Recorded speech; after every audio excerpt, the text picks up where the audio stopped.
Hivi si umewahi kuona au kusikia mtu amefanyiwa upasuaji wa mkojo kisa tu ameshindwa kuwa na control ya mkojo wake? Yaani mkojo wake unatoka bila taarifa.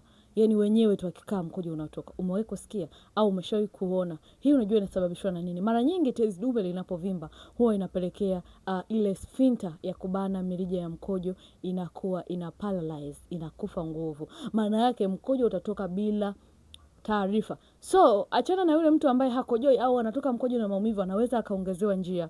Huyu ambaye mkojo wake unatoka automatic bila kuhisi, maana yake hii ni hatua mbaya zaidi kwa sababu inadhalilisha, inaumiza, lakini huyu mtu atalazimika kuanza kuwekewa mipira ambapo ndo inaenda kuharibu au kuathiri zaidi. So, kama wewe ni mtu ambaye unakojoa mara kwa mara usiku, mkojo wako hauishi au umeshapima na umeonekana una dalili za tezi dume, haina maana kwamba hii hali unatakiwa uifumbie macho. Hapana, unatakiwa uanze kuidhibiti sasa kwa kuweza kutafuta tiba, kupima au kukutana na mtaalamu afya yote aliyo karibu yako ili aweze kupatia ushauri na namna gani unaweza kuendelea kuwa safe zaidi. Naitwa Madam Laila, ndio bingwa na ngulu changamoto zote za mkojo. Karibu nikupe namna sahihi ya kuweza kutibu tezi dume bila upasuaji.